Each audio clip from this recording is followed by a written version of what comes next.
Good evening, ladies and gentlemen. Good evening to everybody around Australia and all around the world for Saturday night motor racing. Tonight, we're at Martinsville Raceway for the Weekend Warriors Sprint. I'm JP Courier, joined tonight with Mark Johansson. Mark, how are you this evening? Yeah, good, JP. Happy to be here tonight with you, and we'll get this show on the road. Yeah, absolutely, Mark. We're going to start off with Mark taking us out for a bit of a hot lap of this circuit and telling us a little bit about this track. Okay, well, just getting some fuel in the car, and we'll head out. And as you can see from an in-car shot, the pit lane is a tight little so-and-so to get around. Got to be careful coming out of the pit here, as you can see, with the wall on the left, and you're straight into the traffic. There's no rest. Hard on the brakes here. Got to try and stay down in that gutter to get a good drive out. Hard against the wall. Hard again on the brakes. Whoop, made a boo-boo there. Got caught out for a minute. We'll let these guys go. Back into it again. Hard on the brakes here. Into the gutter again. Stay down low. Hard on the gas. It's very, very hard on your arms. Oh, someone's tapped me in the back.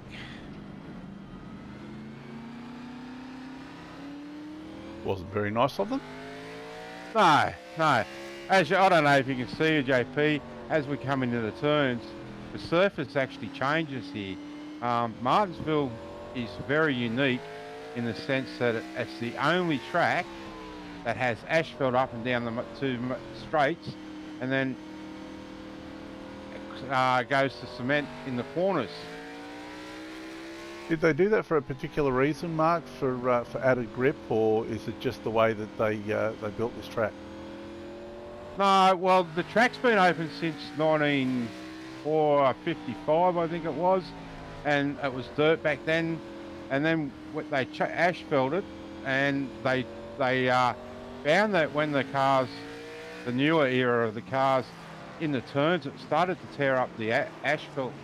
So in the 70s, they redid it and did it to this configuration with the cement in the corners, to stop the asphalt from being torn up from the power of the cars. Yeah, all right, that's cool. So this evening, let's go through and have a look at tonight's race and have a bit of a chat about that. We'll bring up the track notes and we'll talk a little bit about what's going on this evening. So Martinsville Speedway for the sprint. The track itself is a fairly short track. It's only 846 metres. So tonight we'll be doing 220 laps. It sounds like a lot, but it's only 116.2 kilometres. So it's a relatively short race, hence the sprint. As far as the cars are concerned, they'll be running 100% fuel. So in these cars, it's 70.7 litres.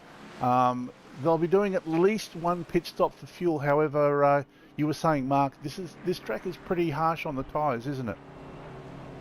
Yeah, it's more the right front corner that's going to really take the punishment here.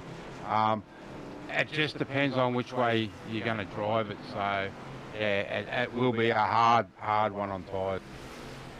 Yeah, okay, so hence that's why they've got 5 tyre sets for this evening. So the tyre set that they'll be starting on, and then another 4 tyre sets so that they'll be able to go to. Track conditions, the date for the track is the 10th of July 2021. And the race start is at 8:45 p.m. and as you can see, the sun's starting to go down and the lights are coming on the track, and it looks absolutely fantastic. Air temperature at the moment is 18 degrees with 19 degree track temperature, so that's going to give them quite a nice track temperature. Although having said that, they're going to have to try to get some heat into the tyres with this sort of low track temperature. Wind speed is 3 kilometres an hour and wind direction is westerly, so we're in for a good night of racing. Yeah, tonight's racing will be one of two things. It'll either be hard and fast, or it'll be a wreck fest, as we always get on the short tracks. Yeah, it's really going to challenge these guys with these short tracks. At the moment, we're looking at about, what have we got? We've got about 19 drivers for tonight's race, which is still going to be a reasonable showing for a track of this size.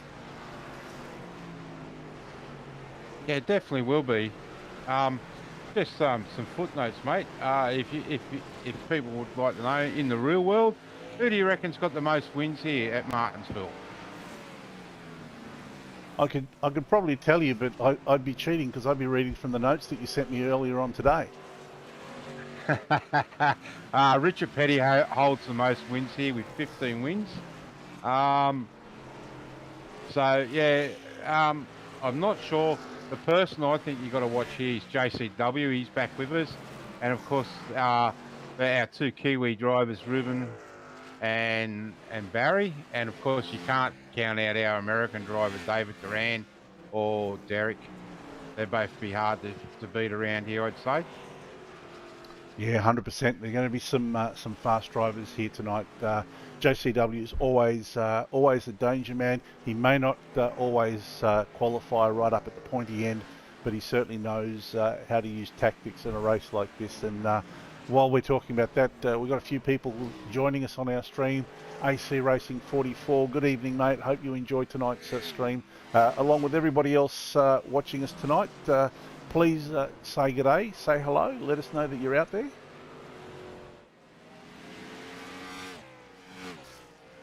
Look, mate, I might just run through a few footnotes here that I made.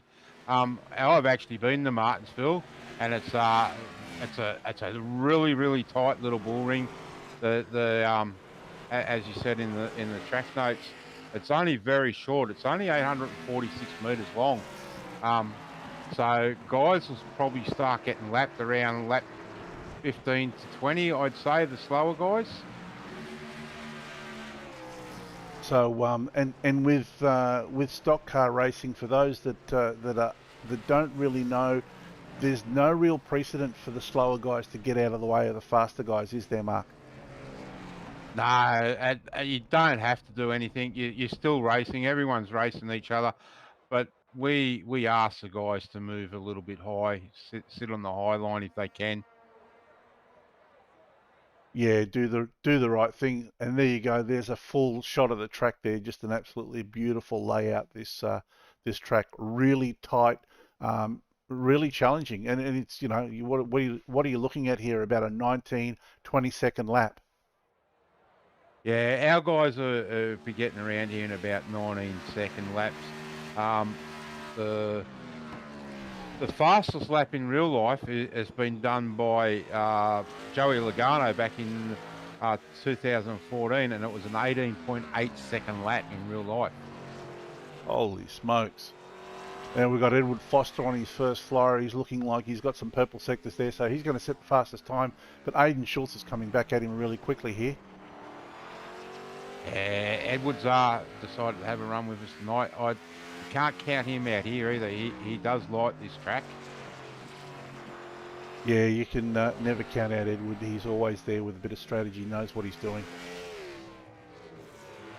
Most definitely. He's a tough man to race against. So I think JCW and Ruben and Barry will have their work cut out for him tonight. Speak of the devil, he's Ruben now. Yeah, and he's put in a good lap there to put himself right behind Ed Foster. At the moment, so far, JCW hasn't come out. Dylan Davies, Barry Neal, Brad Allison, they're all waiting. And there we go. Steve Williams goes up into second place.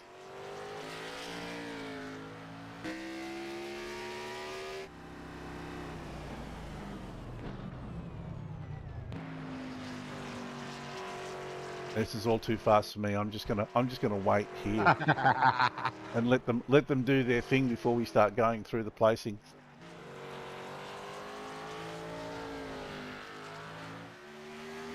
You can see as they come out of the corners, JP, how close they are actually getting to that the walls on the back and front straight. The other thing that's going to be really hard for these guys here tonight, if they have to pit under green flag conditions. Very hard to get in the pit lane as it's the entry to pit lanes on turn 3. So it's going to be really hard, and it's only a tight entry. So that's definitely going to be something to look out for. And as we were watching there, Mark Smith has gone right to the top of the tables. Well, there's a real dark horse for you. He's only had a couple of starts with us, and he's had 2 poles already in I think about 5 race starts. Yeah, fantastic. Something to look forward to there. Keep an eye on Mark for tonight. Definitely, mate. Definitely.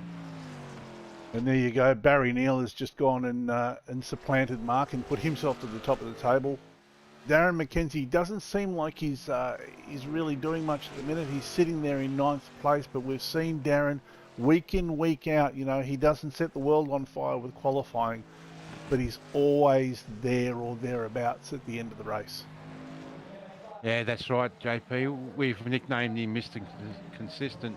I don't think he's actually had a race win this year, but he's leading the championship, and it's just from consistently top 5s finishes.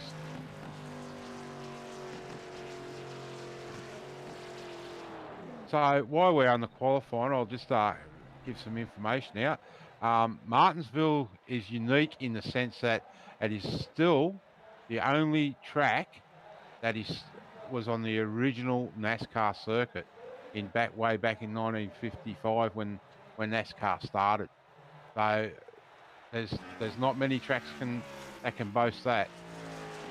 Yeah, wow, that's very cool. Here's JCW going through his qualifiers. So he's basically waited to the absolute death to come out here. We'll see if he does anything. And I think maybe you was talking about the championship before, and Darren McKenzie. Yeah, he's got a purple sector there, so he's looking good. Let's see what he does on this lap. We might bring up the championship and see how that's sort of faring. There he goes, JCW straight to the top. This man is a weapon. He knows how to drive these cars. He's unbelievable. And there you have it with the championship at the moment. Darren McKenzie is sitting up at the top there at 580 points. And like you said, he hasn't won a round yet, but he's always finishing consistently. David Durant on 477, Paul Jackson 474, and that's about as far as we're going to go because they're going to start gridding up. We'll go really quickly through the last of them. Stephen Williams in 5th, JCW in 6th, Ruben Phelps in 7th, Barry Neal in 8th, 9th, Adam Ariel, and your top 10 is Scott McClintock. So let's get into the grid here, and let's see how they've fared for tonight's race.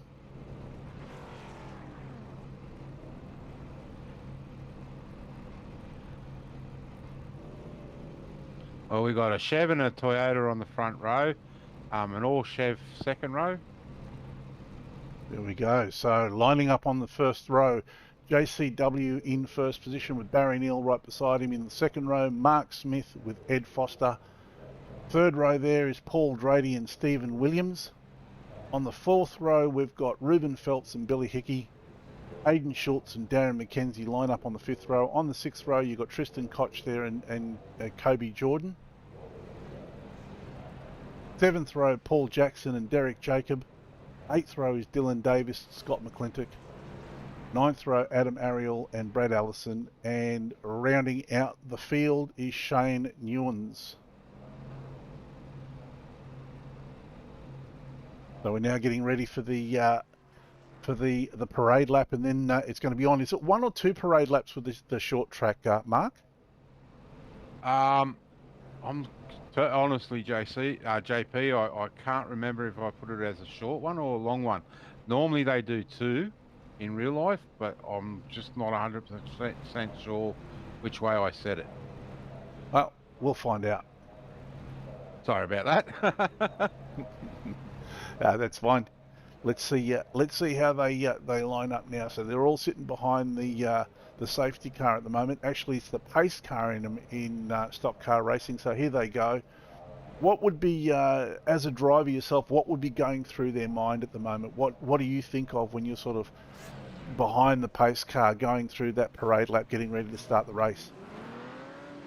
I'm just thinking, starting to think about how the start's going to go, stay out of trouble and start thinking about pit stops and where to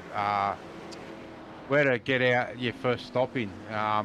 Like 100% fuel, you should get about 130 laps on fuel, but your tyres is going to be the big thing. Yeah, so with this track being so having such a high degradation on the front tyres, that's going to play a real part in it, isn't it? Most certainly is, mate. It's going to be harsh on that front right.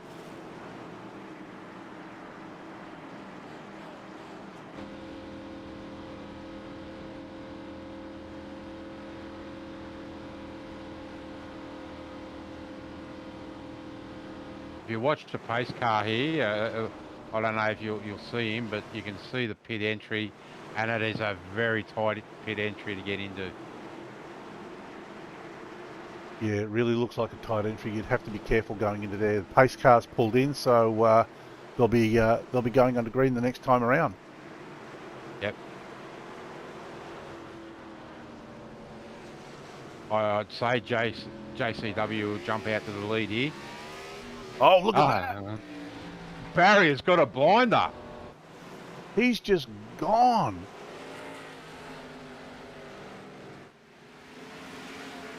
Everyone makes it through turn one cleanly, so it's eyes down and focus forward now for the next 219 laps. So this has actually set a pretty good precedent. Everyone's gotten through the first lap cleanly, and now you see JCW and Ed Foster pairing up. Now these guys are in a team together, so this is going to play right into their hands. Yeah, they'll work together. They'll sit in each other's draft. If JCW slows down, Edward would take over the running in the front. They won't hold each other up.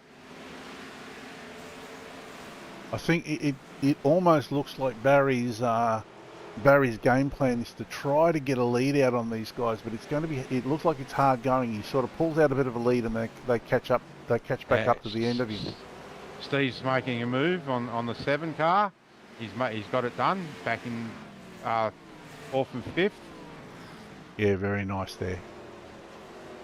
Very clean move there. You really don't want to get off that cement in the turns, because once you get up into the asphalt, they don't use stick-it or anything here on the track, so it becomes very, very loose, and you'll find that big magnet on the outside wall in turns 1 and 2, 3 and 4. And already we've got JCW right up on the back of Barry Neal there, starting to threaten.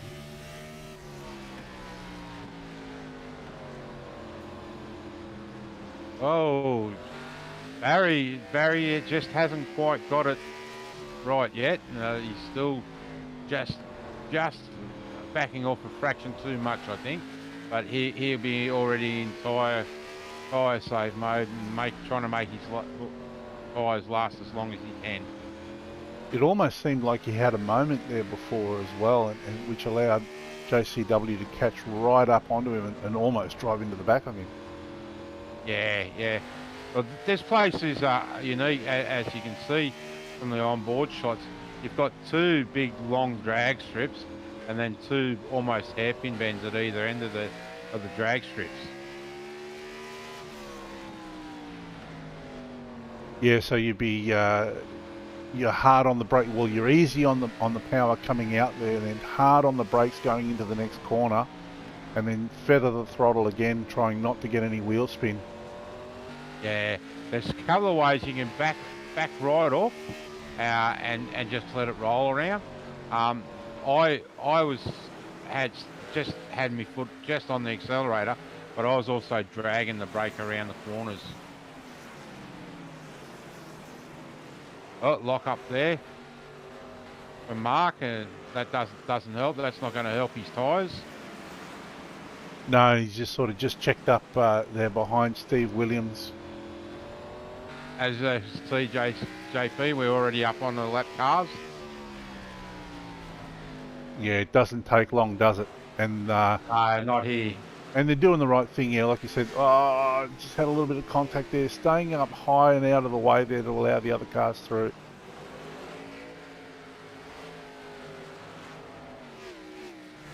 We've also introduced some new rules this week to try and make it a little bit more interesting in the race season.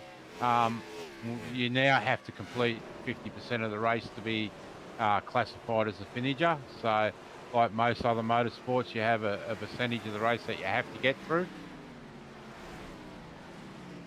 Yeah, so all cars have to finish a minimum. Oh, here we we've go. got to spin. We've got to spin. Mark Smith has looped it. Everyone's done so well to miss him.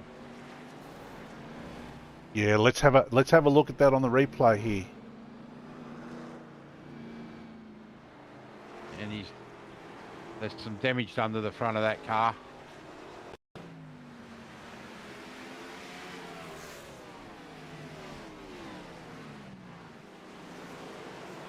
Yeah, just come in that fraction too hot and just lifted around himself. Everyone did really well to avoid that. Mark he got on the throttle a little bit too early. I think he was trying to maybe flick spin it and then just drove it into the wall there. Yeah.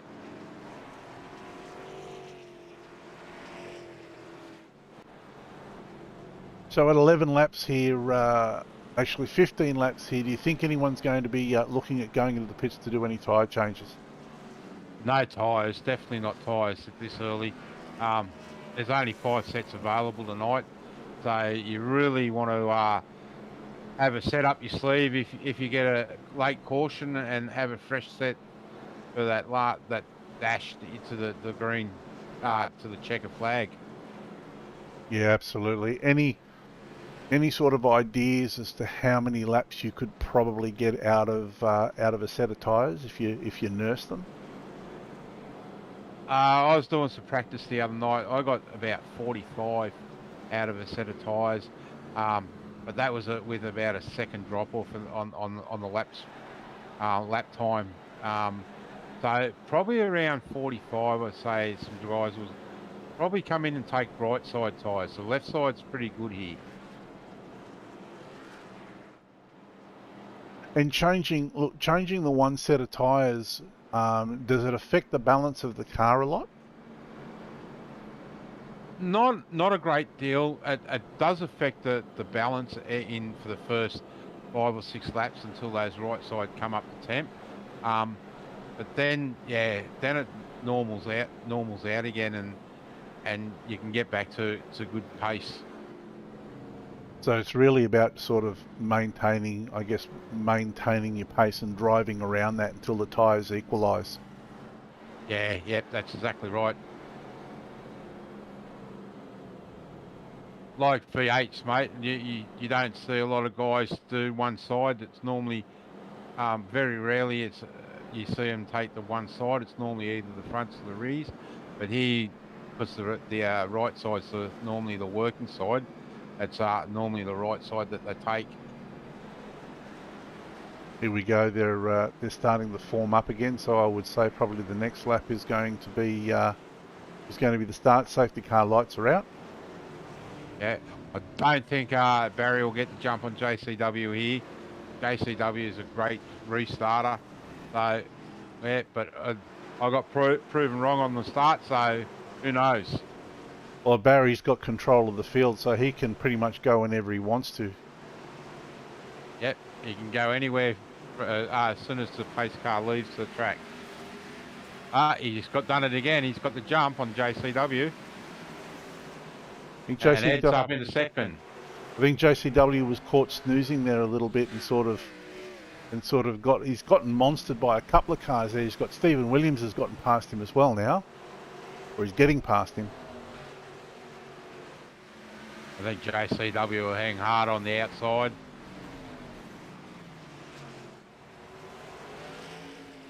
See, if some guys can get up there and get that outside line working on that top edge of that cement, that's probably the faster way around.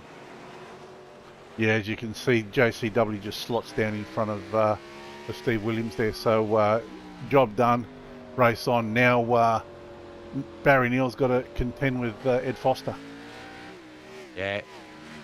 it'll just bide his time and do a Craig Lowndes, just a little tap there to let him know, hey, I'm here, I want that lead. Still early days there, 22 laps into 220, so I guess at the moment for now they're going to start to feel each other out, see where their strengths and weaknesses are, and sort of make a plan for when they're going to actually start racing, which will be after their last stop, I'd say. Yeah, you just got to really bide your time here. It's very important to stay on the lead lap to have any chance. It looks like Foster's got the pace here on Neil. He closes right up onto him here, but he can't do anything, so he just sort of sits back again and just waits. Yeah, they really need to get that outside line working. Oh, he's tried the outside line.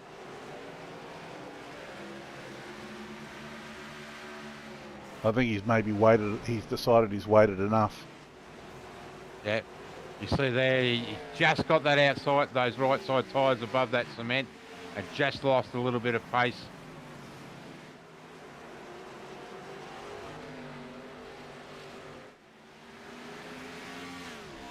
Barry's stuck hard, and this is really where Barry wants to be. He loves that low line, so you know it's going to be difficult for Foster to find a way around Neil, unless I was going to say unless Neil is wide going into one of those turns. Let's have a look at this on the SimSnap photography replay, but I don't know too much about that move.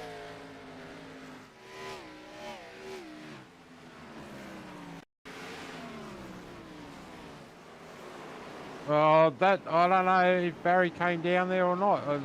It's something that we'll have to have a look at. And Barry just got on that slippery surface and ended up turning himself in front of the field. But it's hard luck for Barry. Yeah, he was doing really well, and it's worth noting that that stock car racing is very different to something like supercars. If you have any overlap at all, the pass is pretty much on, isn't it? Yeah, that's it. You only need a tally-ho paper of your front spoiler up inside the car, and that line is actually yours.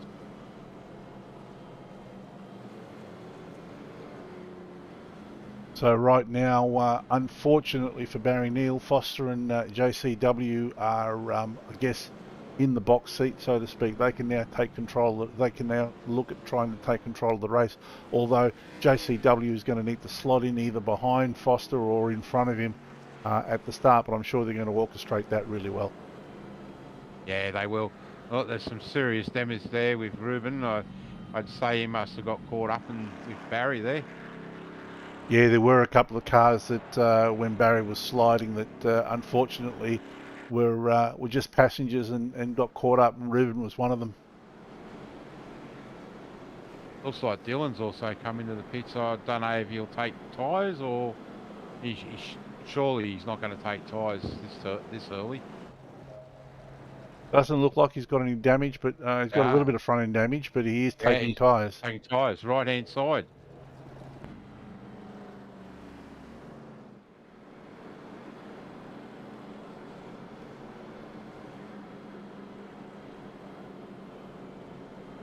Great aerial shots there from the drone cam, and big shout out to the track cams for Gourmets for these awesome camera angles that we're seeing tonight.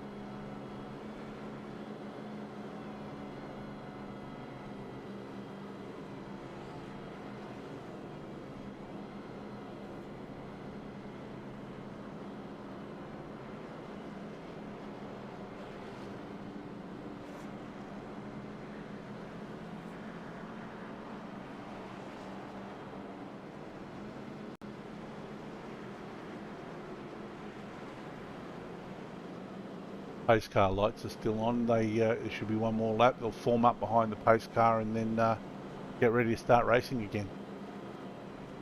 Definitely. I'm just trying to see how far down.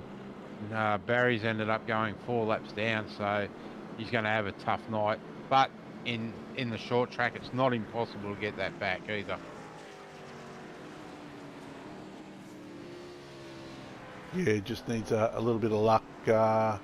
Maybe even some pace car interventions, and he might be able to get that lap back. Yeah, definitely. And you can see in the virtual world, there's no COVID restrictions. They have a full grandstand here at Martinsville. Yeah, Martinsville's got a pretty good crowd capacity. I think it was up to around 12, no, about 60,000, and that only happened in the 2000s. Great restart there by Foster. JCW and Williams this time stayed with him.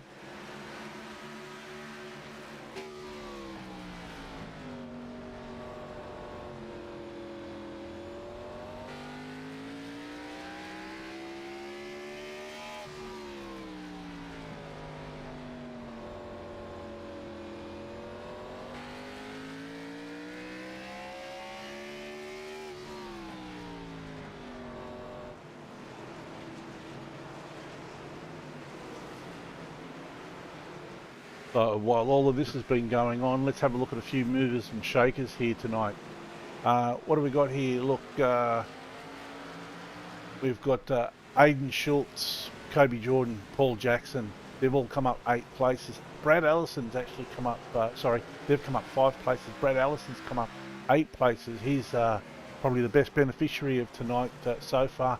Unfortunately, Mark Smith has dropped down 16 places. Barry Neal down 16 places as well, so this is really going to be a hard night for Barry. Yeah, definitely. It's not going to help his team in the team points, although they are out in front by 50 points or so it won't hurt him too bad. And watching some of the back markers there, Scott McClintock put in a nice move there on Adam Ariel before. I've got to give a shout out to Scott. He comes up with he's our team car design for the liveries. He comes up with some great looking liveries. Yeah, he does some awesome paints. Really nails those stock car paints. Definitely. And the other car that looks really good out there is Brad's car. He always turns out in a nice car too, and both Adam and Dylan cars look awesome all year.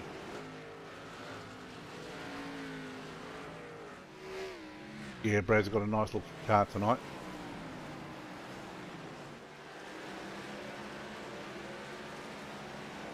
So it looks like they're starting to settle down again. I think we'll see some a long green stretch here. JCW and Edwards looks like they've checked out a little bit.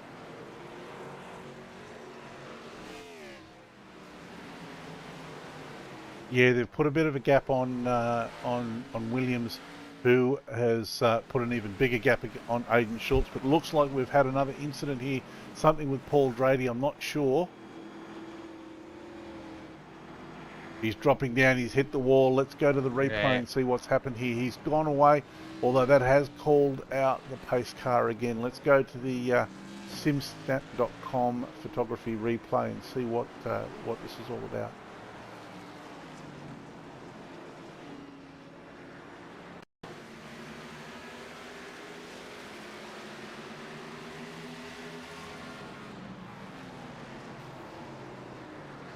Oh, that looks like a bit of a net code there. I don't think Mr. Hickey got into him. It didn't look like on the replay, but yeah, it's something that they'll have to look at post-race again. Let's see if we can have another look at it. We'll see if we can have a look at it from Billy's perspective and see what if we can see anything else.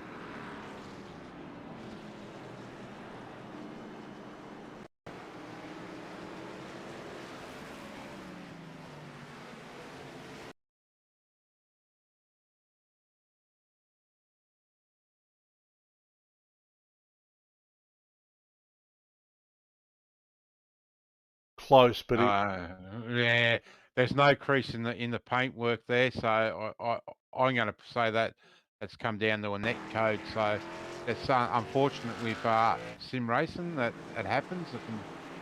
Computers don't always see eye to eye to what's actually happening in the race. yeah, unfortunately, that phantom netcode can sometimes play havoc in these servers, and that looks like that might have been the case with that incident.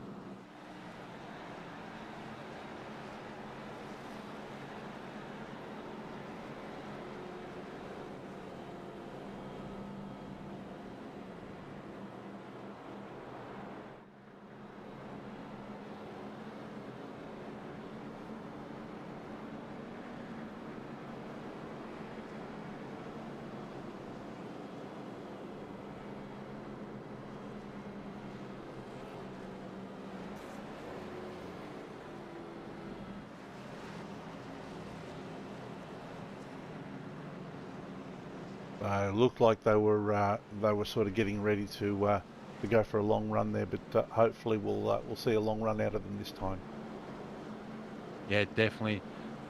Looks like Aiden and I didn't pick it up before, and Ruben's got a new paint livery on for tonight. The all black car for the Crank Esports. Yeah, they're sporting a different livery tonight.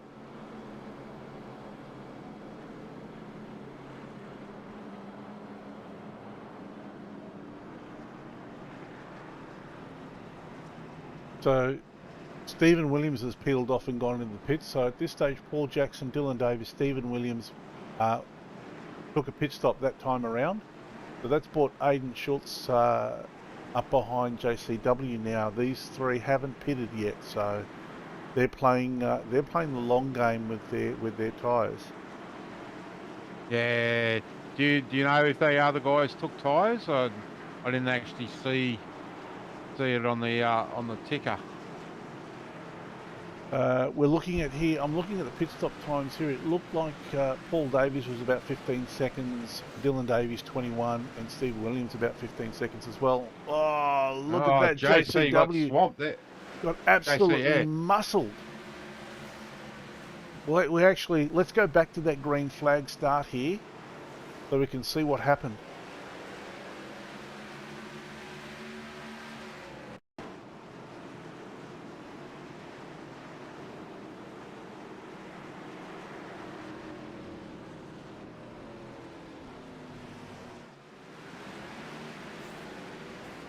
Oh, he's gotten into the side of Aiden and then just had a bad start.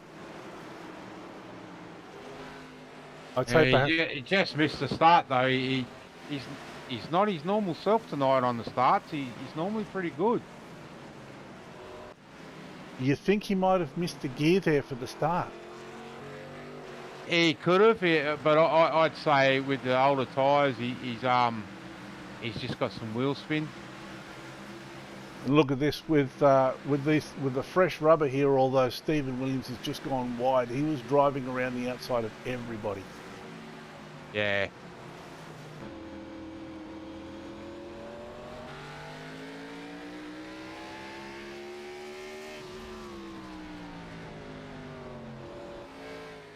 I'd say it won't take long for Edward to get a good gap on the field. Clean air, to say he'll check out now. Yeah, he's decided that now's the time that he needs to put a move on everyone. He's put about he's got a 1.5 second gap on Aiden Schultz now, who in turn has got about another 1.5 second on Billy Hickey, who's now in third place. Yep. Now I believe Billy's running with you guys now. He's doing a couple of wild card appearances for us. We were going to do a paint scheme, as you can see from Scott's car for tonight, but with me having to jump up here and give you a hand tonight, we decided to wait until the next wild card event for him. Nice, and as you say that, thank you very much for coming in tonight and helping out. It's absolutely well appreciated. Oh, look, mate, I'm happy to. My championship I'm not going to get any higher than about 5th place in the championship, so I'm only too happy to jump up here and give my knowledge to you and to the people watching. You know, it's always a fun night to have a break from racing. Yeah, and lend your knowledge to the knowledgeless, like mate. Mate, that's all good. Yeah, it's just everyone is Oh so no! different. Oh Oh, no! I may have put the commentator's curse on Billy here.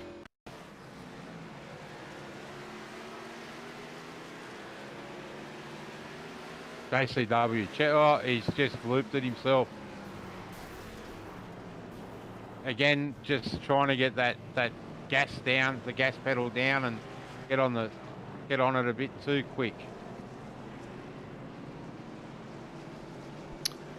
Yeah, and there seems as though there's a bit of an art to driving these kind of short courses, especially, you know, when you're talking about what are we looking at with these cars, a 600 plus horsepower vehicle. Yeah, be closer to 700, 750, with no restrictor plate or anything on them, and it's very hard to get the power down here in the short tracks. Yeah, look at this. Look at JCW's car. Looks like a crushed Coke can.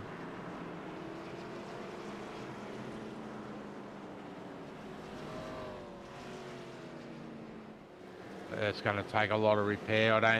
He'll probably end up coming back out, but he won't have any front end on it, so that's going to be his night done.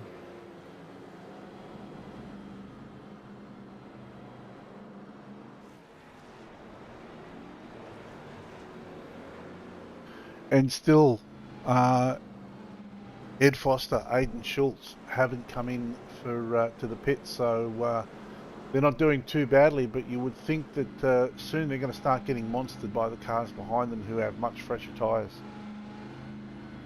Yeah, I'd say probably look at Edward to do about 70 laps.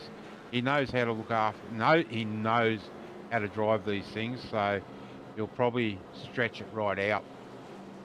Yeah, the one thing that Foster knows how to do with these cars is look after the tyres.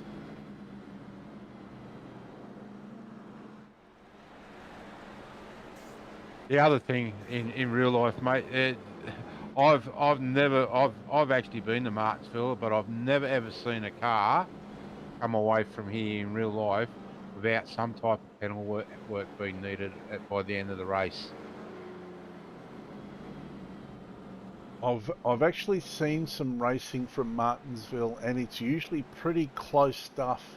And they're running, like, correct me if I'm wrong, but they run quite a few cars on these tracks at one time, don't they?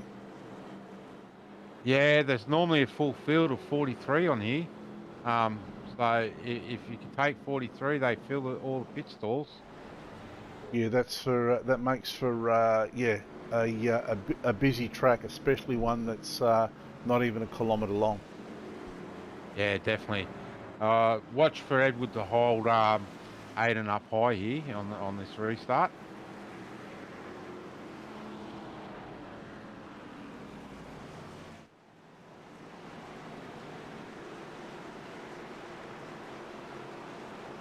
Now he's got Foster's got Williams right behind him, so I'm wondering how that's going to go with the with Williams having the better tyres.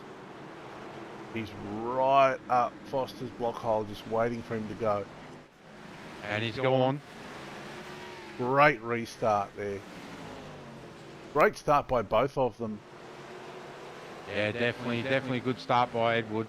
And Aiden's gone up high and it's given the inside line to Steve Williams. Yeah, you were right there. I mean, he didn't hold him up at the start, but he held him up going into that turn there, and Schultz had to go wide and allowed Williams to come in underneath him and take that spot. Yeah, definitely. The other hard charger here is Paul Jackson.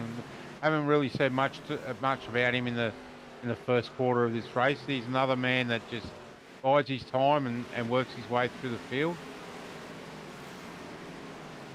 He sort of gets, he understands the concept of these kind of 200 plus lap races. You know, it's all about being there at you know, after that last stop, so you can actually get the power down and really race and make sure that your car's clean. Yeah, definitely. If you can get through here without too much panel damage, you'll be in a good stead. And as I said at the start, you just got to stay on that lead lap, and anyone's in with a chance here. Anyone on that lead lap.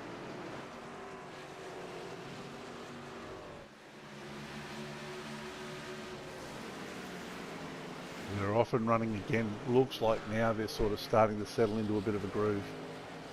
You've really got to stop saying that, JP. You keep putting the curse on everyone.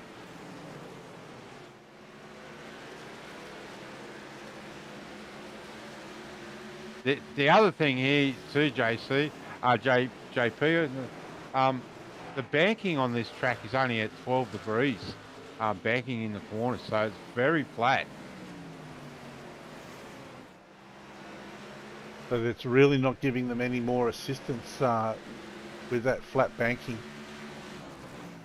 No, even like you go to Bristol, a few of the other short tracks, and it's got a lot more banking. This thing is nearly flat.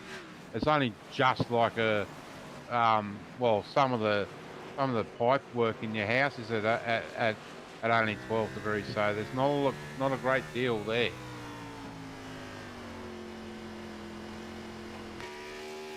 I guess having said that, I think we should crank up the volume now and have a listen to these guys as they do a few laps of this course. Definitely, let's crank it up, mate.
Oh no, while we were away, Billy Hickey looks like he's come undone. Let's have a look at this on the replay. I think he might have done it all on his own as well.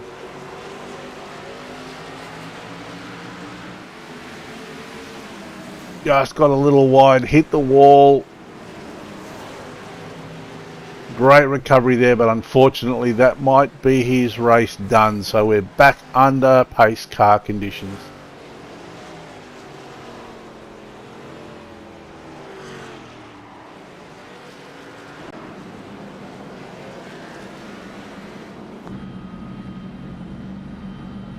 So 76 laps, Foster's been out there without tyres, so does he come in now? Is this the one where he pulls the trigger?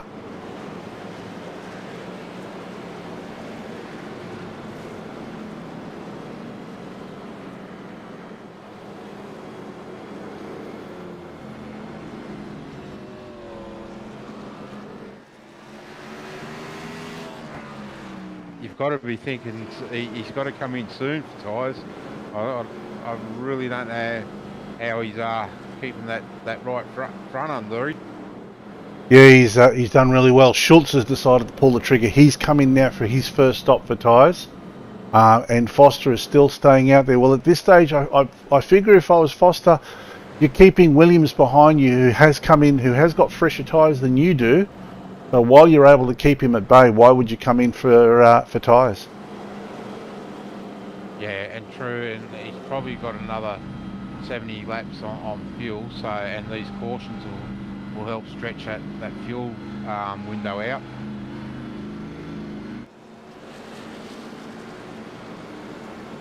So we might be seeing Foster stay out there for the entire run, and only come in for tyres once if he can do that. That would be absolutely monumental if you can do that. Yeah, it would be. As I said, mate, the best I got out of a set of tyres, but was 40 something laps. But I mean to say, Edward might be running completely different to me. Like, he doesn't look like he's using his brake a lot. He seems to know how to flow the car really well, and not put too much lateral force on his tyres. Yeah, and that's the big secret on the short tracks. You know, a lot of our guys, a lot of anyone that drives in any league in NASCAR on sim doesn't like the short tracks, but unfortunately, NASCAR's going back to more of them next year and more road courses. Well, that's the thing. I guess with the next gen car, they're really going to be sort of they're going to be set up for those shorter tracks and definitely road courses as well. Most definitely. All right, here we go. Now this is going to be interesting. Straight matchup between Foster and Williams.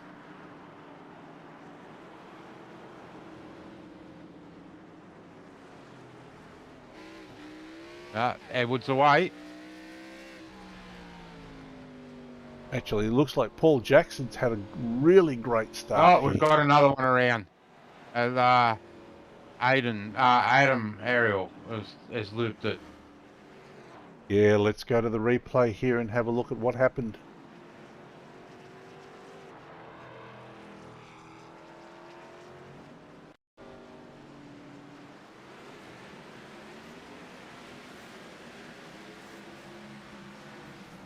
Oh, he's just been driven into by I think that might have been Schultz.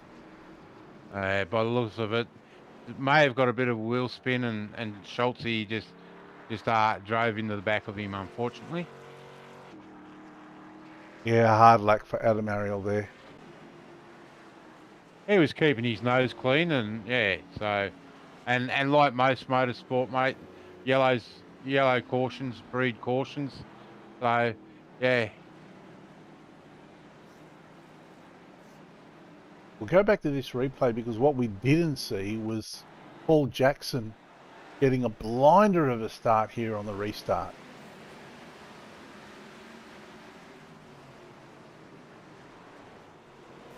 Oh, he's done well there. He's just got underneath Stephen and held Stephen high, so Steve couldn't get that drive that he needed. And Ed Foster is in for tyres now.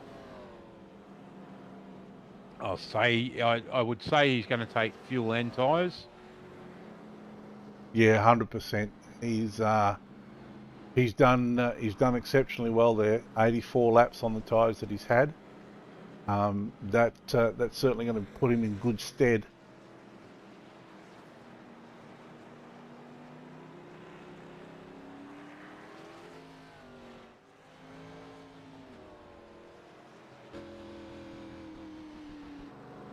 If you go back through the field there, JP, you can see the cars that have got the damage on them. I don't think there's one. Well, the 129 looks fairly straight still. Paul Jackson doesn't look too bad. Stephen Williams, I think his car's fairly straight. Dylan Davies there, he's not too bad at all. No, his car's looking all right there. I think Shane Ewan's is fairly unscathed. Aiden Schultz is going to have a little bit of front end damage from driving into the back of Adam Ariel there. Yeah, you can see the crease on the bonnet of his car. I think Paul Drady is carrying a bit of rear damage there. Mr. McKenzie looks like he's got a straight car. Yeah, Ruben And- Phelps, unfortunately, his car is not looking happy at all.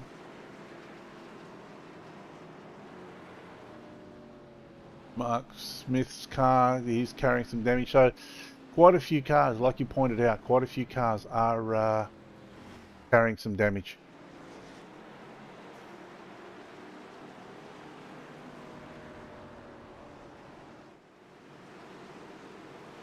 Now this is going to make it hard for Edward because he's dropped right to the back, so he's going to have to drive through. What a blinder start from Paul Jackson. He's had a great start. Stephen Williams has stayed with him though, but Dylan Davies has taken that low line. He's now hopped up to the high line. It looked like he was going to be threatening for a move there on Williams, but he's done okay. Schultz is in.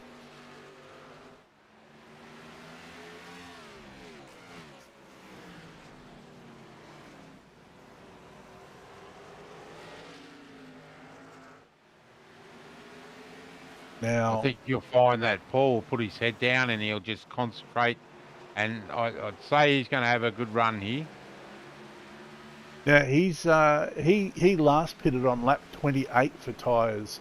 Stephen Williams pitted on lap 43, so Paul's going to have the older tyres by a long shot. But like you said, yeah, he's going to put his head down, tail up, and see what he can do. Ed Foster here, he's going to start carving his way through the field. He just has to make sure to keep it nice and clean and exercise a bit of patience, really. Yeah, he's just got to play the waiting game. He can't push too hard. The last thing he wants to do is get mixed up in some of these back guys. Yeah, 100%. He's got good tyres. He knows that he can go further than anyone else. He can go longer than anyone else on his tyres. So he just has to slowly make his way back to the pointy end of the field. That won't be an issue for him if he can just stay out of trouble. Yeah, definitely, mate, definitely. Although Mark Smith, he's taken it up to him.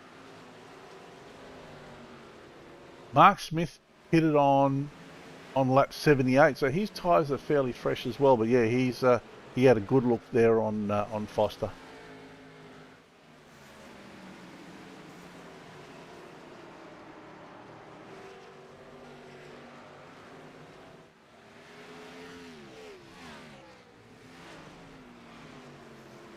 Now, Ruben Phelps is he's hanging in there. He's staying with them, even though he's got a bit of damage at the front of his car. Would I be correct in assuming that this sort of track doesn't really play a big part when we're talking about aerodynamic advantages?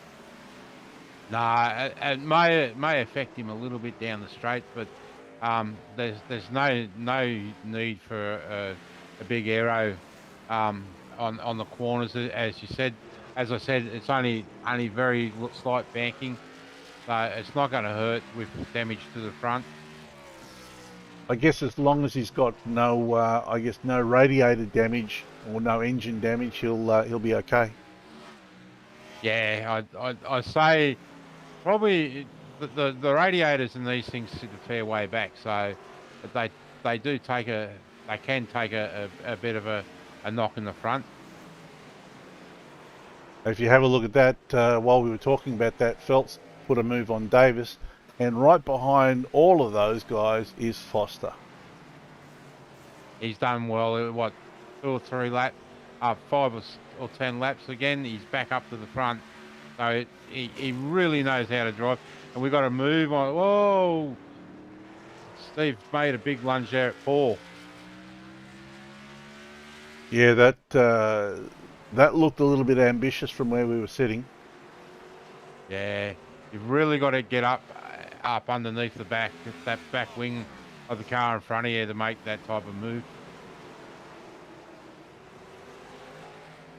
Yeah, but they'll also know Aiden Schultz has gone back into the pits now, so I'd say that's probably to repair a bit of damage. They'll also know that Foster's coming, and they're going to be trying to race for position. Oh, definitely. Their spotters will be telling them where guys are on the track, and yeah, Edwards just got to play the waiting game. We've got another 100 plus laps to go. Yeah, there's plenty of racing yet to unfold. We're nowhere near the I guess we're nowhere near the run home at the moment. And here we go, Ruben Phelps having a look on the inside of Steve Williams. Can he get the job done? Those couple of little lock-ups with that left front wouldn't be helping Steve. That would have maybe heated that tyre a little bit too much. He was able to get the job done on Williams. Williams came back at him though, but wasn't able to get there. And I think just coming out of that turn, Williams might have just touched the wall as well. Yeah. The other person that we haven't really mentioned is Mr. Consistency, the 02 of Mr. McKenzie. He's up there at the pointy end too now. I don't know whether I'd call it pointy end. From my viewpoint, he's sitting down there in 16th place at the minute, but it looks like he is on the lead lap. So he just has to keep carving his way through traffic. And the thing that Darren does really well and knows really well is when to race. I mean, you know, he's only done 103 of 220 laps. Yeah, definitely. I didn't see where he was. Sorry about that. So yeah, he's working his way back through. Yeah, I think we'll come back to Darren probably with 20 laps to go, and I think it'll be very, very interesting to see where he's at. Definitely. Here we we've go. got a change for the lead.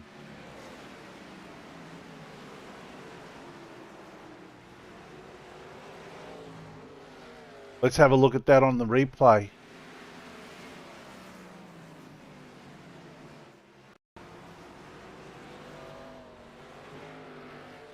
And even with the damage on Ruben's car, he's been looking racy. So he had a look there at Paul Jackson, gone in on the inside there. Nothing that Paul could have done.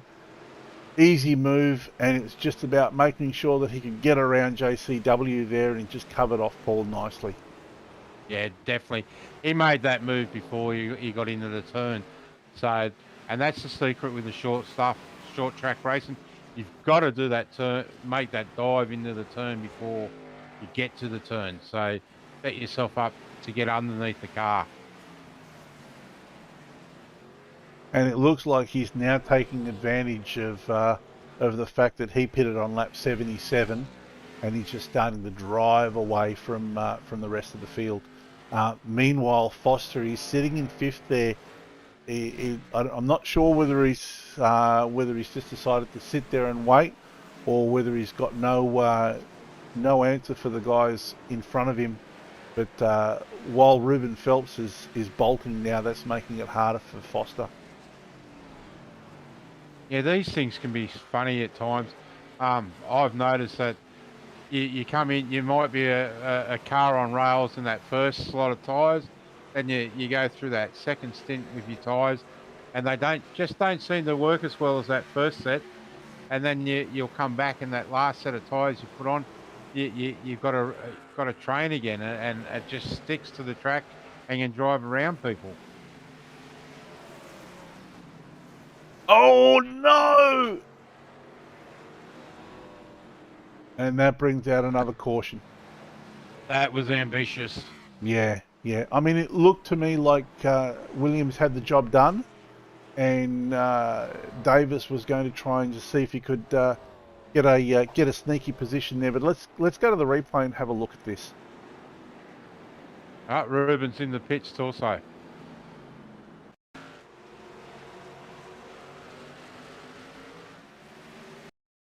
About here, Williams looks like he's got the job done. He's got the pace. He's got the fresher tyres.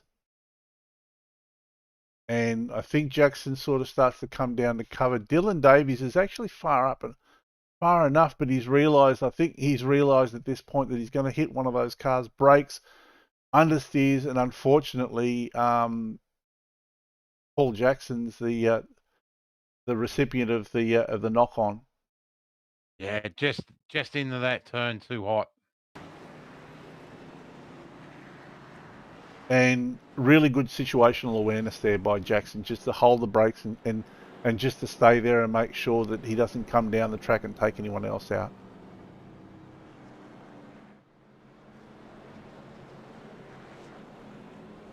Now we have a new race leader, Stephen Williams, with Dylan Davies, and now that promotes Ed Foster into third place. Yeah, Edward's just playing the waiting game. I think that's what you said before. Just sitting there waiting for the mistakes to come. I mean, look, pace is one thing, but these races are long, and you know the guys get a bit of a workout with these cars, and to sit there and just wait for the others to make a mistake is probably the smart move at this stage. You know, if you're comfortable in your car, confident with your car, let the other guys make the mistake and let the positions come to you. Yeah, definitely. I mean to say, I'm sorry that I'm not running tonight, but I'm happy I'm not, because this would be a workout and a half. Yeah, 100%. Look, I mean, even if you don't have something like the power of a direct drive wheel, even with just a servo mechanism wheel, you're still going to get a bit of a workout with doing 220 laps around a track like this, because you've got to make sure that you're able to get heavy on the brakes, modulate your brakes, start to trail the brake to let the car turn in. You know, work the throttle, work the wheels. Yeah, there's a lot to be done. Definitely, mate. Definitely. People just don't know how much of a workout these things are. That they think it's just turning left all the time.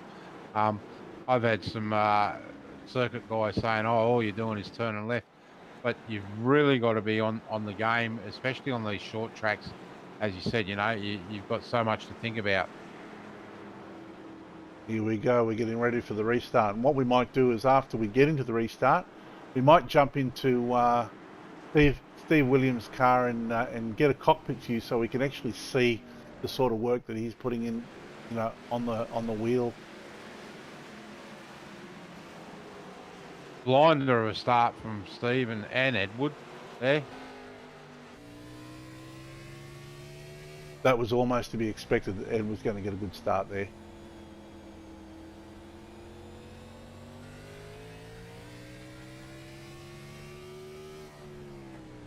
See, by the look of that wheel on the down the straight, I'd say Steve's probably running a 12 to 1 offset in the steering ratio. So your steering wheel's a little bit to the left. So for the people watching who don't really do much stock car racing or watching, explain what that whole offset is for these cars.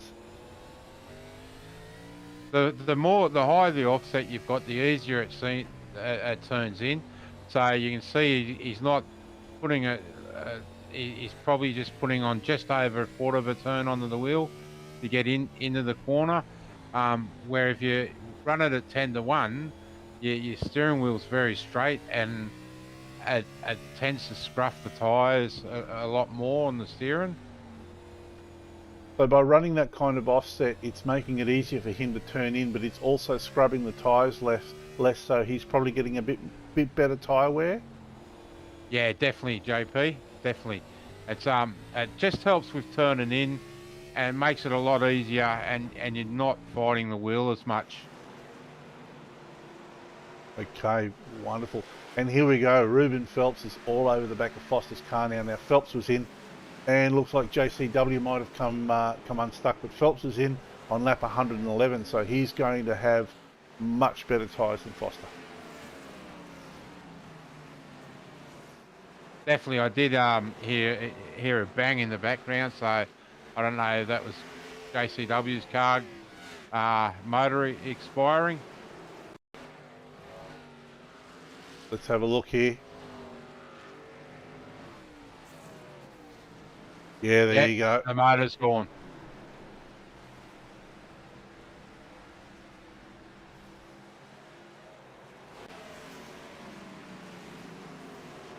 Here we go. Phelps is having a look up the inside of Foster's. Job done. Now he's going to go after Williams. And this was a brilliant move by Phelps to come in when he did, because now he's going to be able to put a move on Williams and then start to see if he can extend his lead or get a lead and start to extend that. Definitely.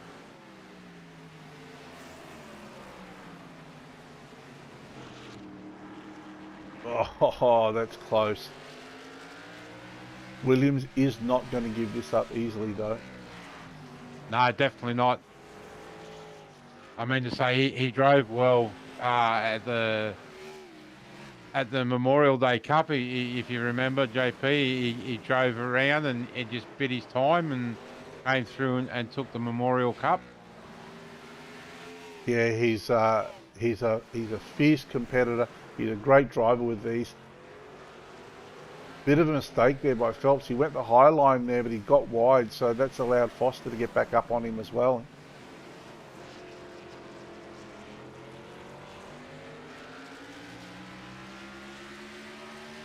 I think, like you were saying. The camera. Oops, sorry. Unfortunately, the camera views don't really show how close you actually are to each other here.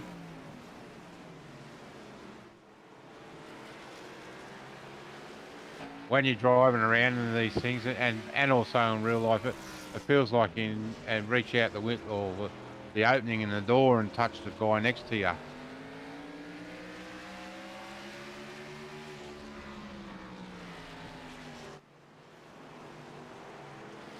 Yeah, Phelps is looking for an opening here, but yeah, Williams is certainly not making it easy for him.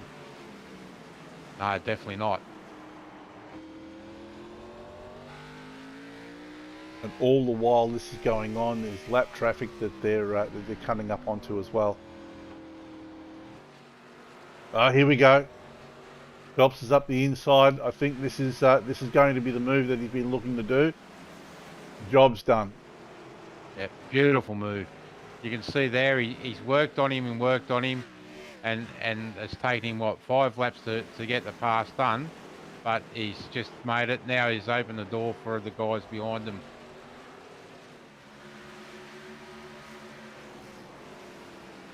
Now it's up to Williams. He needs to find a way to get back down and cover that low line before too many other cars buy into this. And there you go. In the space of 2 laps, he goes from first to fourth.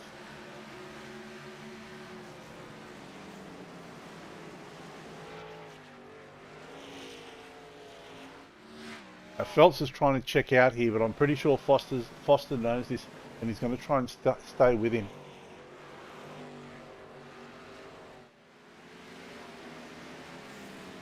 Yeah, they're coming up on the back of Dylan, I think it is, in front of him. So he'll play a role in this, I have no doubt. Let's hope he just sticks hot to the high line and let these guys go. Yeah, this is going to be interesting to see what happens here.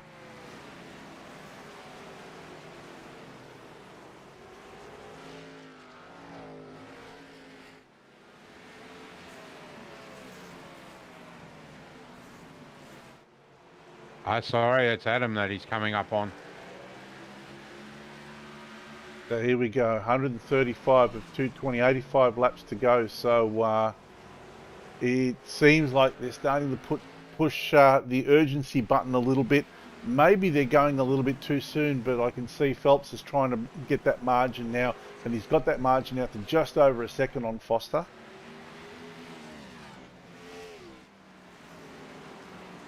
Well, it's all bets off now, so most guys have made their 50%, so they'll really start to have some good cracks here at the positions.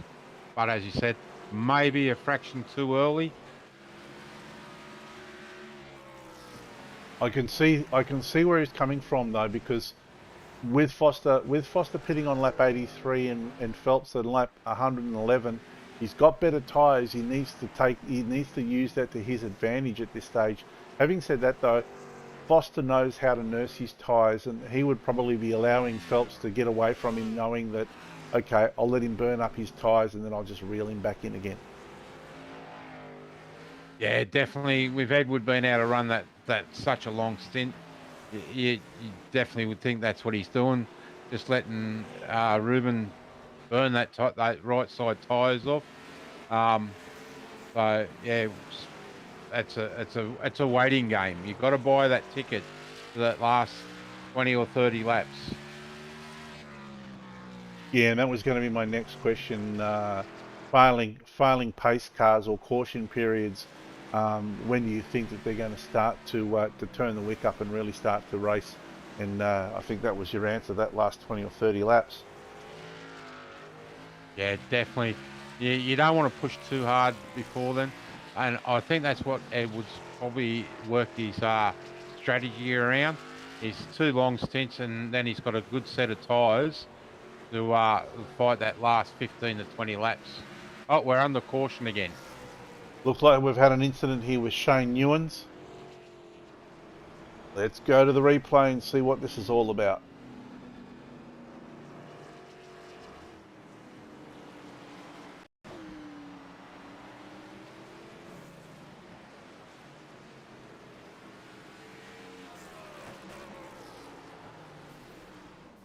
Just come in a little bit too hot there and into the wall.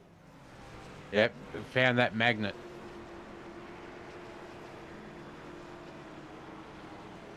And whatever damage is on that car, that might be terminal. I think that car looks like it's crabbing a little bit.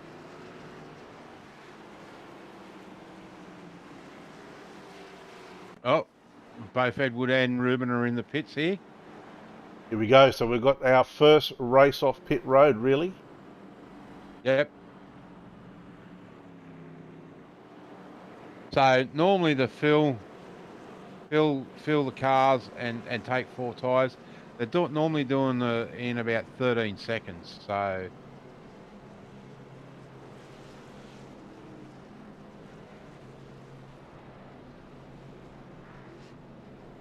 Looks like Foster's going for four tyres.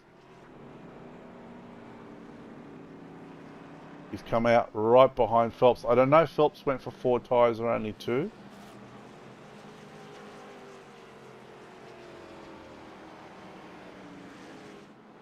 If you look at the pit stop time, it looks like maybe both of them went for four tyres. So 50.2 for Phelps, 50.9 for Foster, 52.8 for Smith, 53.7 for Drady.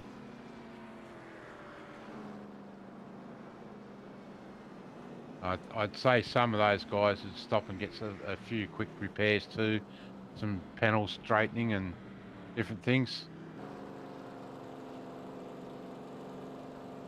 Well, it's been that kind of night, hasn't it? The entire field is looking very second-hand at the minute. However, you know, Paul Jackson's in good position here. Now, Darren McKenzie's sitting in 14th, but it looks like... Does this mean he might get the lucky dog here? The lucky dog's normally the first card on the lap down. So if he's the first car lap down, yeah, he should get a lucky dog with the leaders going in. But it looks like he's sitting right behind... well, hang on a second. Yeah, there's Paul Jackson. No. That must be Barry Neal just sitting behind the pace car there, so that'll be interesting.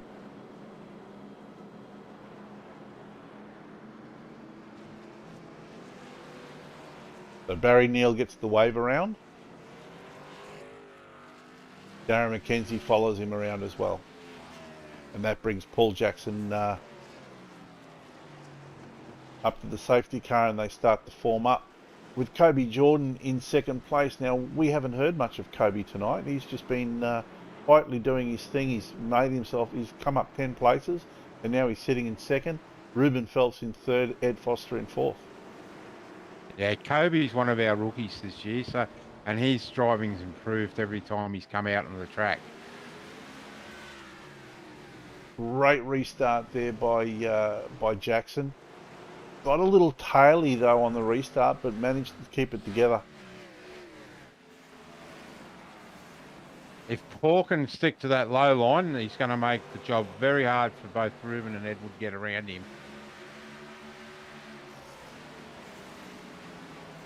And saying that, he's made it easy for Ruben and Edward.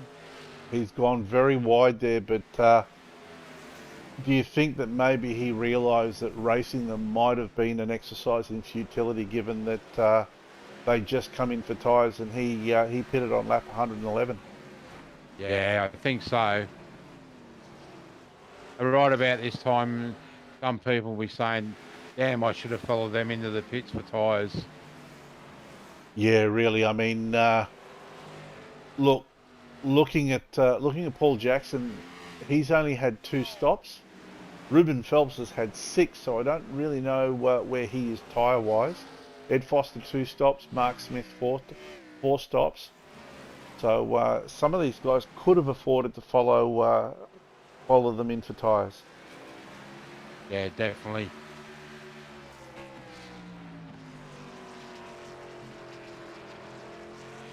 Great fight back from Phelps, though. He had some damage early on in the evening, and he's been able to sort of fight back. He's got Foster right behind him now, so I think Foster's going to might stop playing that game and might decide that it's time to turn the wick up and get back out the front and lead this race.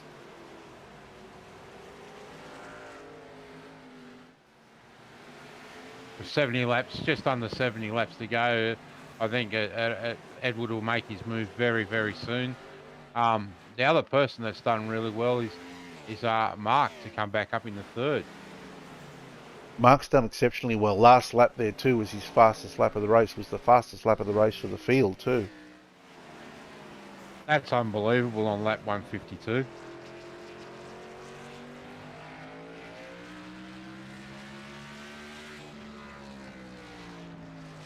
I'll say this, JP. If anyone here in Australia can get to America and wants to go to a NASCAR race, this is one of the tracks that is well worth attending, because because it's a tight little bull ring, you can see the whole track nice and clearly, even up in the nosebleed sections. Yeah, that'd be a real experience, especially when you can see the entire track like you could with this track. Definitely.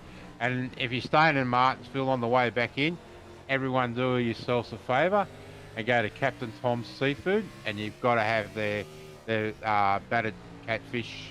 That's absolutely to die for. There you go, folks. You've heard it here first.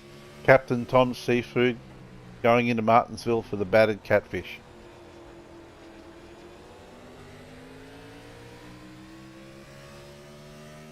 Phelps is doing a good job keeping Foster at bay at the minute, but once again, you know, we don't know what the game plan is there with Foster. Whether he's just going to follow him, stay with him for a while, see if he makes a mistake, and then make a move.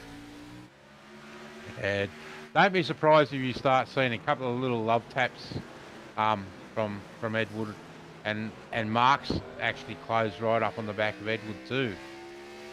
Yeah, Mark hasn't been messing around. He's decided to buy in this thing big time and start to push the issue as well.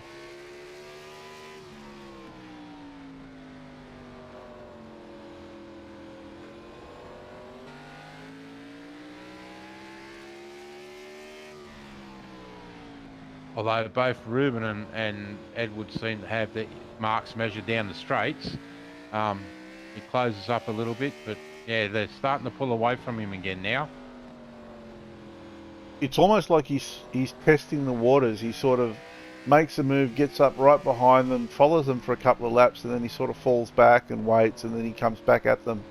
So, you know, it's sort of ebbing and flowing with Mark at the minute. Definitely.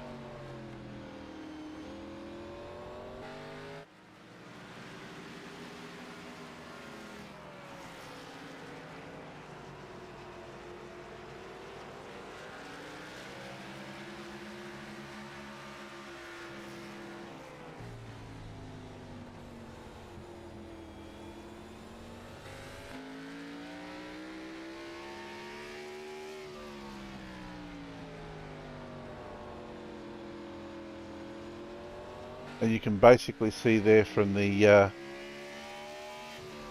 overlay, there's these guys, they're just keeping the car in fourth gear there, and usually using the brake and the throttle, using brake and throttle application to get themselves around here as quickly as they can.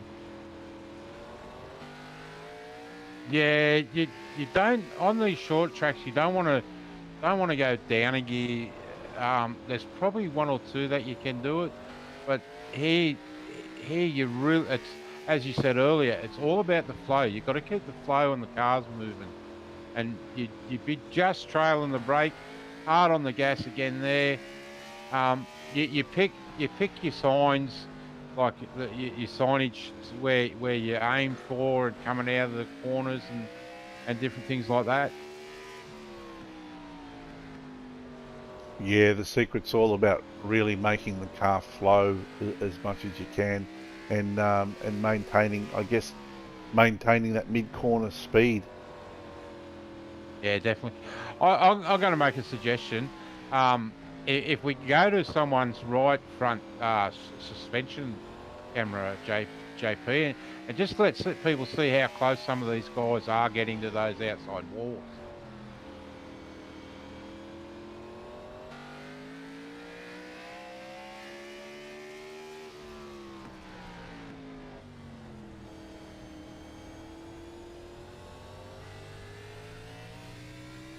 Unfortunate.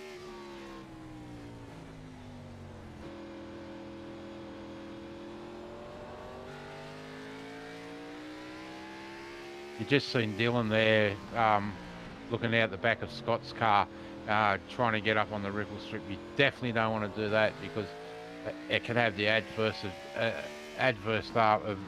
event and throw you out to the outside wall.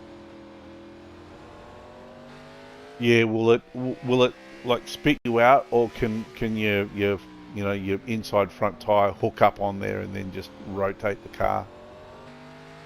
It's a fine line. If you get too far inside, it can pull you in and turn the car. But if you get on the gas too early, it can also throw you out to the outside wall.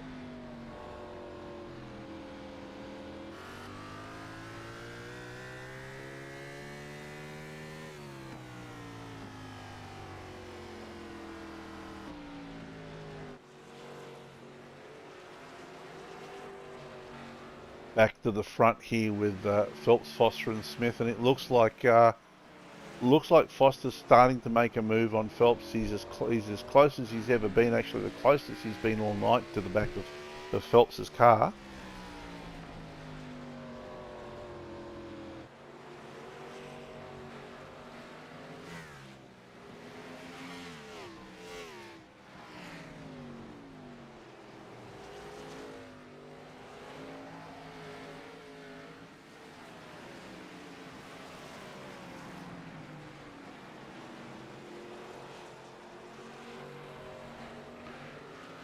So with 20 laps to go, be watchful of guys pull some desperate moves to try and make moves happen if they're close enough to the guys in front of them.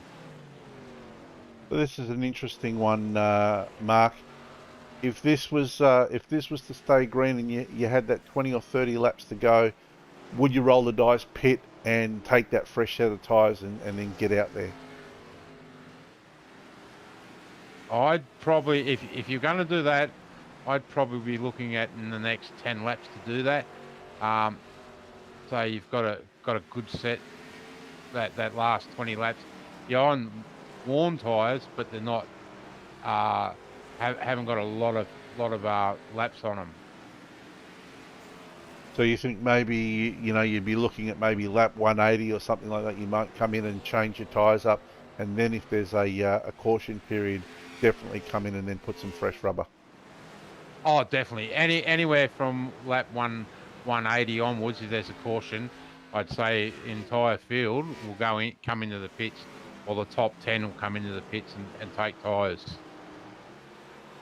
Yeah, at this stage, it looks like we've got only 8 cars on the lead lap, so yeah, this would be it would be an interesting race if they got to that, like lap 180, and they all come in for tyres.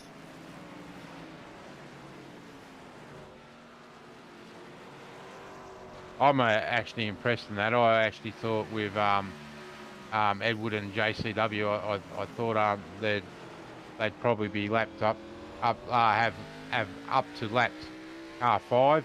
So 8 cars on the lead lap was pretty good. Yeah, absolutely. And unfortunately, JCW was, I guess, was at the wrong place at the wrong time earlier this evening, and he's now out of the race. So Foster's had to be I guess he's had to be the pioneer in the team there. As he's been on his own. But having said that, a lot of these guys who do have teams have had to race on their own tonight because something has happened to their teammate. Yeah, definitely. Like my teammate Scott, he's had to carry the banner for himself, even though we've had Billy come in as a wild card. He wasn't eligible to earn points for the team championship. So yeah, that's hurt us a little bit. But as I said earlier, mate, I'm always happy to jump up here in the commentary booth and help out.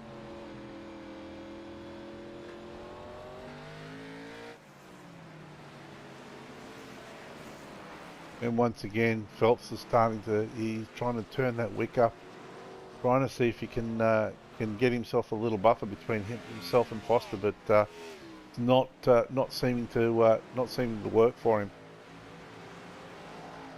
No, definitely not. Edward just seems to have the answer for it.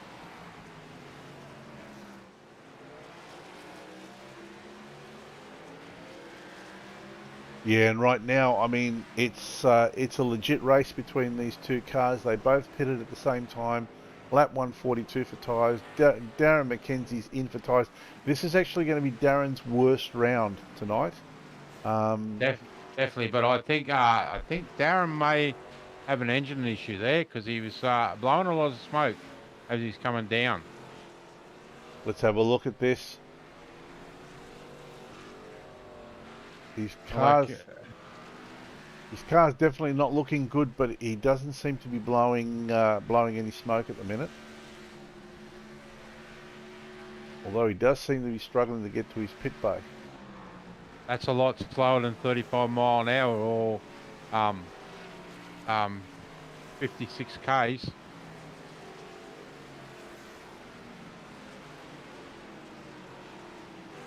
And he's up on the jacks, but the good news is he has completed more than 50% of the race. So if he was to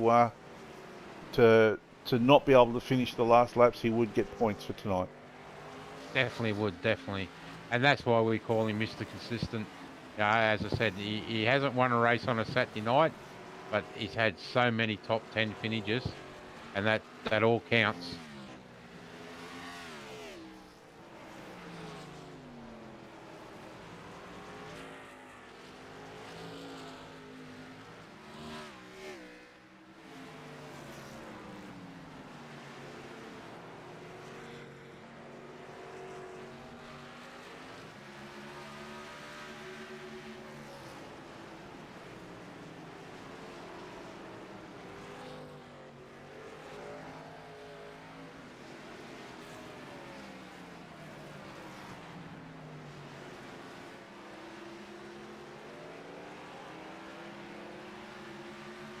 Just going through the points there to see what the wash-up would be like for Darren tonight. There's about 108 points difference between himself and David Durant in second place. So, and I don't think David's racing tonight. So this finish of his 14th place, it's not really going to hurt him too much. No. I don't know what's happened with David. He's one of our Americans so maybe he's been caught up with something at home and just not been able to attend. But it will help Paul Jackson. It'll close a few points for him, with him sitting in 8th at the moment, I think he is. Yeah, Paul Jackson and Kobe Jordan. Kobe Jordan's the last car on the lead lap at the minute. So yeah, that will definitely work for him. Actually, Paul Jackson is the last car on the lead lap. And and Ruben and Edward are coming up on the back of him now.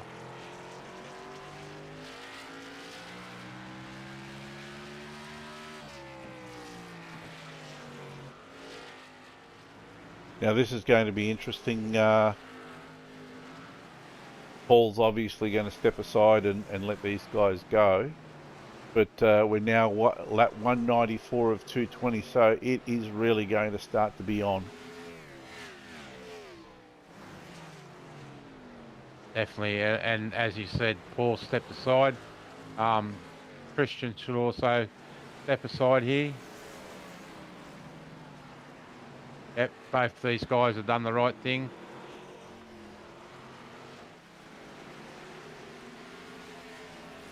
It's very hard because you've got Ruben and Edward running for first and second, and you've got both Tristan and Paul running for a position also.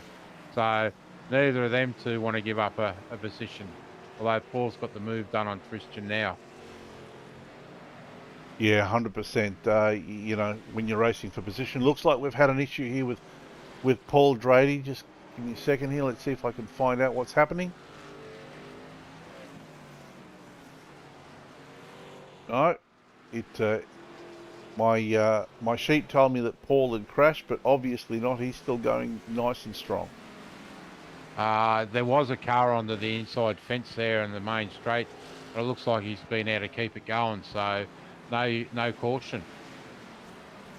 I think as when the cars get maybe a little bit too close to the pit entry, the overlays here think that they've had a crash, and it comes up that they've crashed, but they actually haven't.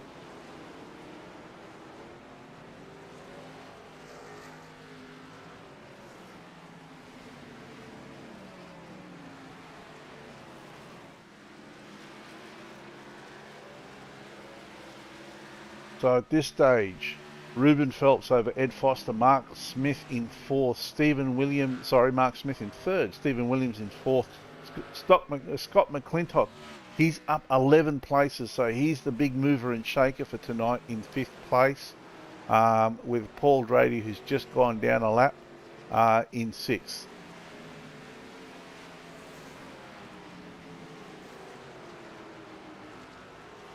I can tell you that Scott was doing some practice this afternoon, and he was on the phone to me, and he was cursing and swearing at me, asking me who picked this bloody track, and I said to him, "Mate, you did."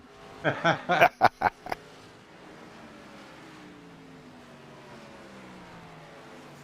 tell you what, they're going to know that they've done 220 laps around here tonight. Oh, definitely. I'm expecting a few private messages, having a slight dig and saying, "Why are we doing this?" Well, you know, you've got to race a whole variety of tracks, short tracks, long tracks, road tracks. Definitely. I mean to say, over the next couple of weeks, we got Atlanta, New Hampshire, Charlotte, and that Charlotte's a big one. That's a 600 K race, so that's going to be. They're going to know that they've done some racing there.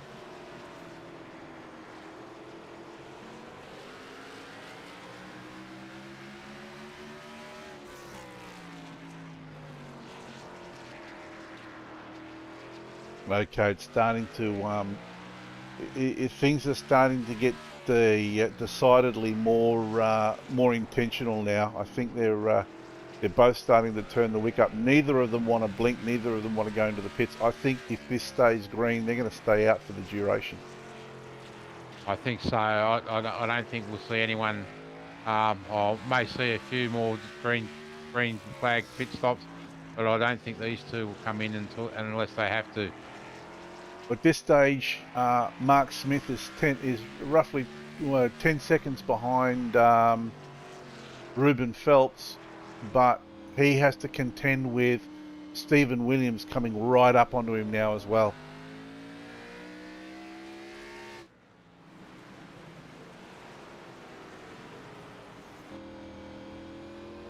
And just as I said that, Stephen Williams made that pass look nice and easy.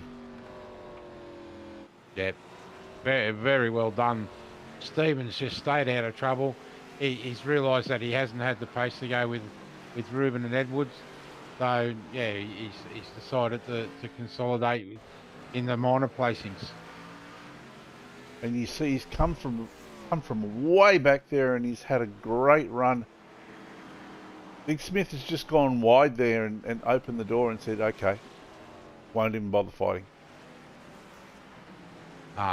Stephen just seems to be able to look after his tyres also. So, I mean, to say he's done well. Yeah, absolutely. And he's matching the lap times of Phelps and Foster there. Last lap, Phelps was a 20.52, Foster was a 20.52, Williams did a 20.57, Smith did a 20.57. So they're kind of matching their laps there. Everyone else is down into the 20.8s and the 21s. Just out of interest, mate, what's my teammate doing? Last lap was a 20.59.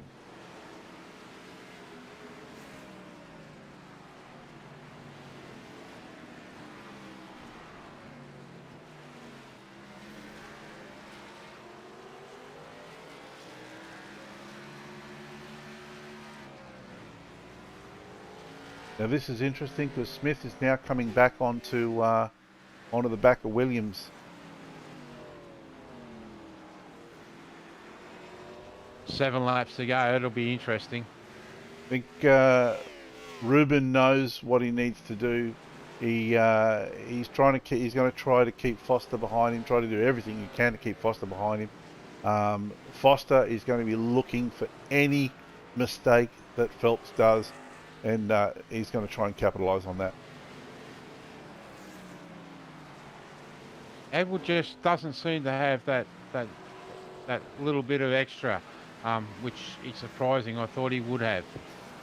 Unless he's holding back, but yeah, with 6 laps left to go, you think that if he's got something in the bag, he's going to pull it out and make it happen. Yeah, definitely.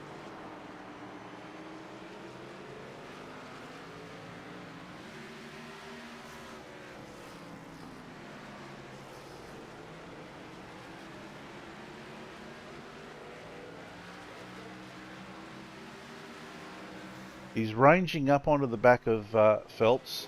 It's ebbing and flowing again. Phelps is getting great run out of the corners, and Foster is getting a great run into the corners.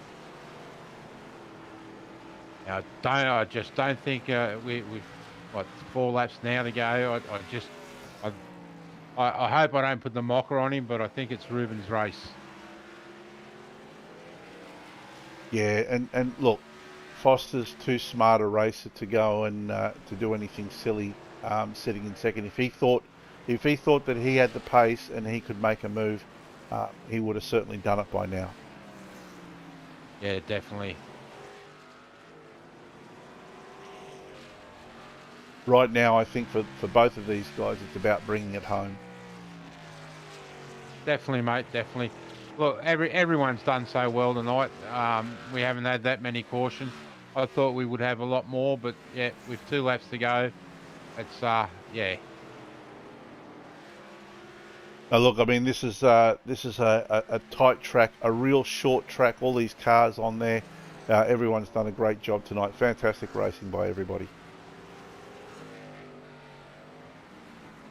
And we're on the white flag here, final lap. Ruben Phelps has got almost a half a second lead on Ed Foster. I think this is it. Here we go, cross the line, and there we go. Ruben Phelps first, Ed Foster in second place. Stephen Williams is being chased down by Mark Smith, but I don't think he's going to get him.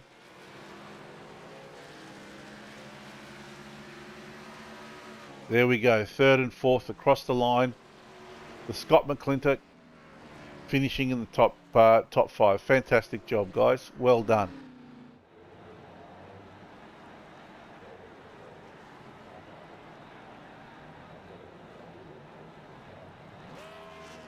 Yeah, definitely a great race there for the top 5.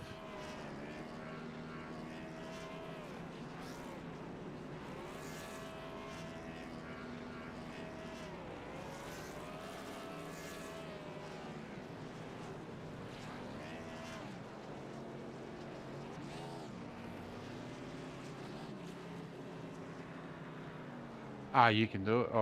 I'm just trying to get the race results up. Well, there you have it, folks. 220 laps, 116 kilometres of Martinsville Speedway. Fantastic racing tonight. Let's have a look here and see if we can find the unofficial race results. There you go, your race winner, Ruben Phelps. Second, Edward Foster. With third, Stephen Williams. In fourth place, Mark Smith. Rounding up the top 5, Scott McClintock. Then Paul Drady. Paul Jackson in 7th. Tristan Koch in 8th. Kobe Jordan in 9th. Rounding out the top 10, Adam Ariel. With Shane Newens in 11th. Dylan Davies in 12th. Barry Neal in 13th, Darren McKenzie in 14th, JCW in 15th, Aidan Schultz in 16th place, but from 16th down, we will have non-finishers because they haven't completed 50% of the race. So Aidan Schultz, Billy Hickey, Brad Allison, Derek Jacobs, all non-finishers tonight. Yeah, it's unfortunate that we've that's happened to those guys. They've been consistent, but yeah, we've just had to change things up to keep things interesting for the season.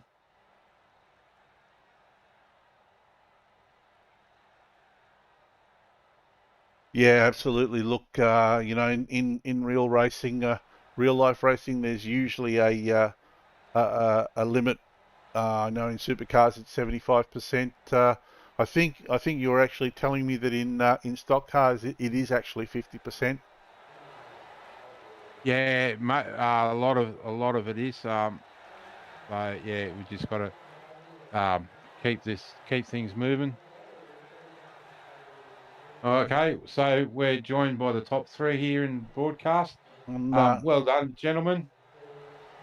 let's start with, I guess let's start with third place for this evening, Stephen Williams. Stephen, congratulations, mate. Great race. Yeah, thanks for that. Yeah, it's always a battle of attrition at Martinsville. Just, yeah, got to survive. Yeah, I don't do a lot of stock car racing, but that's a, how would you call that track? I'd call it quirky, to say the least. Yeah, that's, I don't know, tyres weren't really as big a factor as what I thought they'd be. But yeah, pretty much stay out of trouble like usual. What matters most. 100%, mate. You know, we saw a lot of guys sort of sitting there out of the race early this evening for some of them through no fault of their own, but you seem to keep your head together, mate, and run the race, and then start racing there towards the end, and really start attacking towards the tail end of the race. Sure, what happened to Mark then? Yeah, he was slow there a few laps and got past. And he started coming back at me at the end there. So I'm not sure what happened with him. Yeah, we saw that. It looked like he ran a little wide, and then for whatever reason sort of slowed down, and then started coming back at you. But I guess a position's a position, and you take it when you can. Yeah, that's it. Doesn't matter how you get it, as long as you get it. 100%, mate. Well, while we've got you, any shout outs or thanks that you'd like to send? Yeah, just all the Mark and the admin team at Weekend Warriors for putting on the series. It's good fun to do it when I can. UJP for putting on the stream, and then simrigs.com, Ben Max Mechanical, BetSmart, and all the fellas at DPR Racing. Thanks very much, mate. And once again, congratulations on third place this evening. Thanks for that. I'll just jump in here quick, JP. Well done, Steve. And your trophy is coming for the Memorial Day. The trophy place has just let me down. All good. And know what it's like in these days with all the delays in transports and things like that. Yeah, you can't rely on anything really. It's everything's up in the air at the moment. Yeah, definitely, mate. Well done again on third place, mate. You always put on a good show when you can make it the race. Yeah, thanks.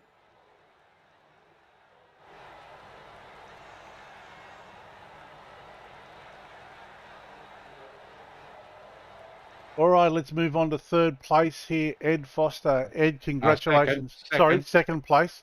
Ed Foster, congratulations on second tonight, mate. Thank you very much.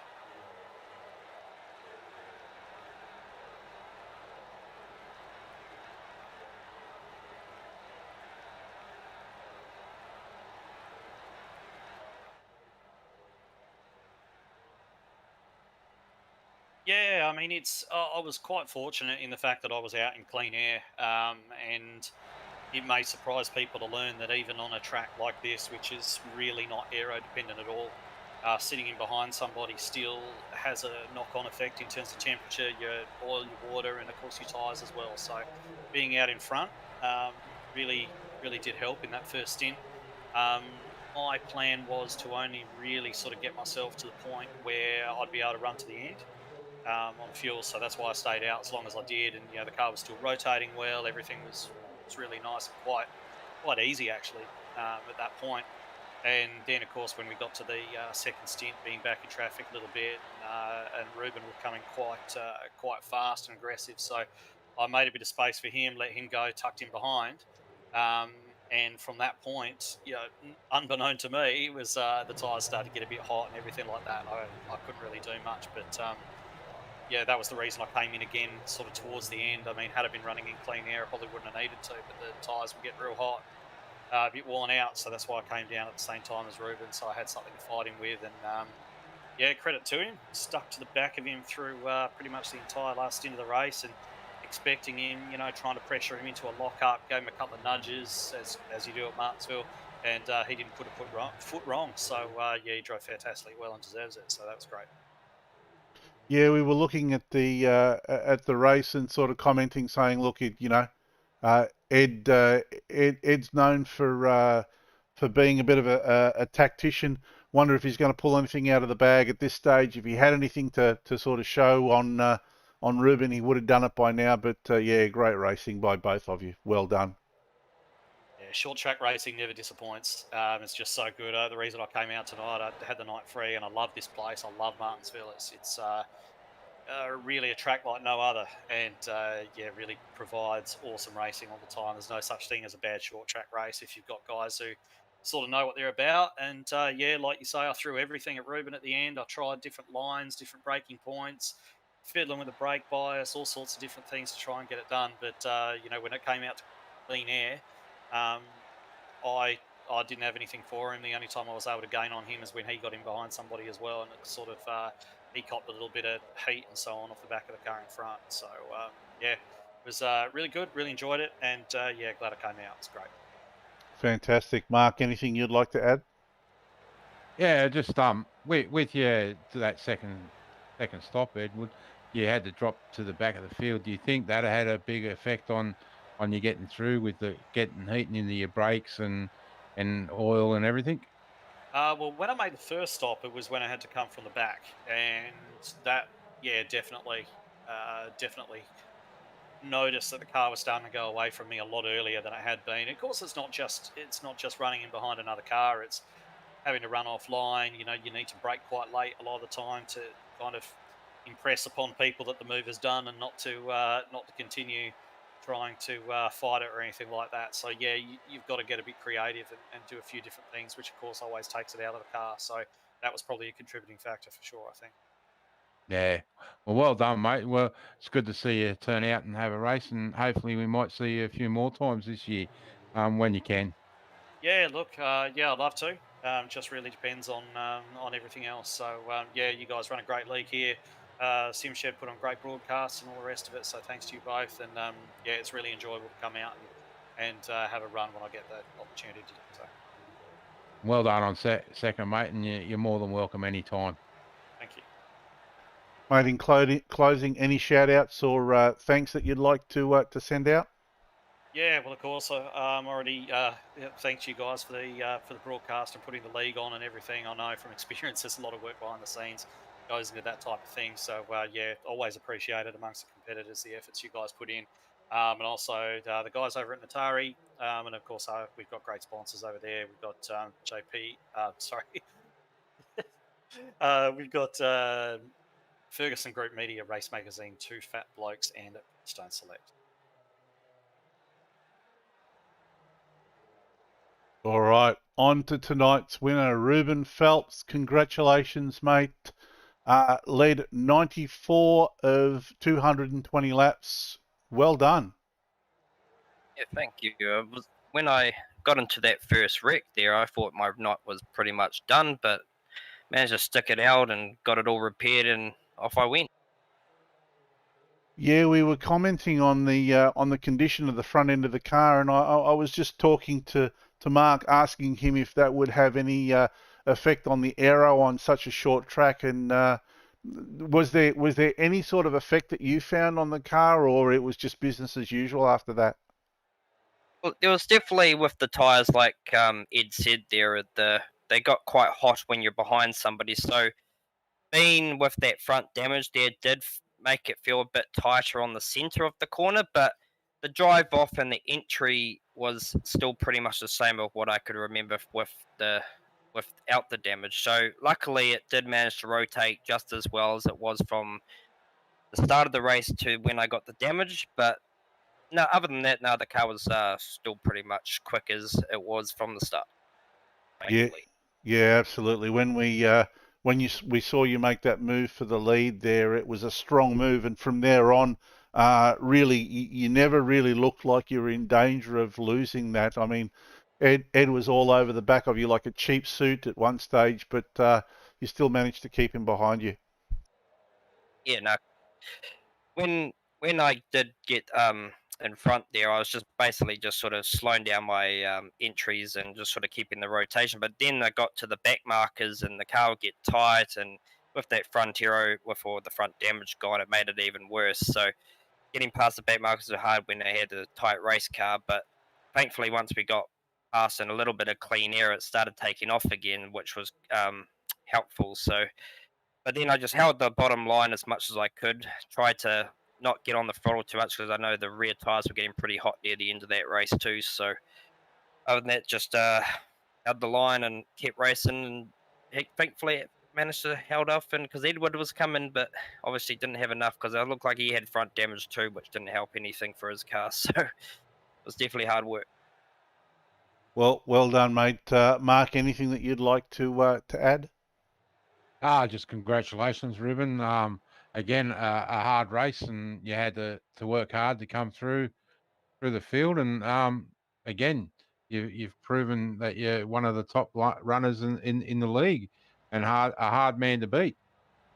Yeah, considering like when I did jump in the practice earlier, I tried something else and it wasn't completely off. I mean, I was fast, but it wasn't handling to what I would like. And then, me and Aiden managed to choose a different, help me with particularly a setting that he did for it, and it made it turn and rotate really well. So from there on out, we were quick. Unfortunately, he got into a couple of incidents somehow to get him a few black flags, and he could never get back on racetrack because he kept getting black flagged through the pit stops, unfortunately. So once he was like 4, 5, 6 laps down, I think he called it a night. But no, it was a good race, and it was a good, it was really definitely put on a sweat out there. Yeah, definitely. There's places where I'd say I would say this would have to be one of the hardest pit entries to get into. So if you're coming in that little bit too quick, yeah, you're going to cop some flags.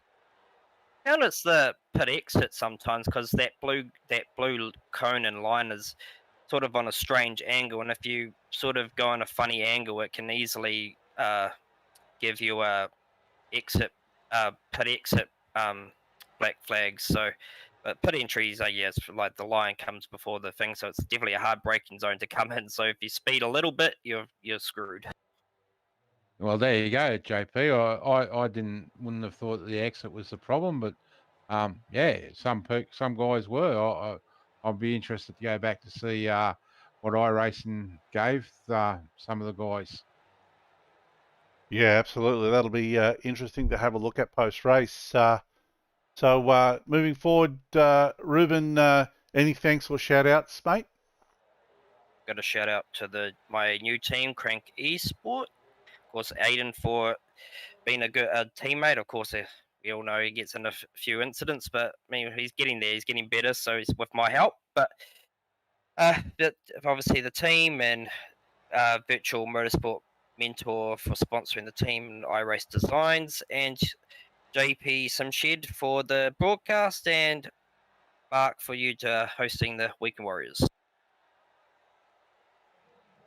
All right. Well, that's our top three for the night. I guess, Mark, all that's left to do is to have a look at the championship points and see where things are sitting at the minute. So let's go and have a look at the championship points.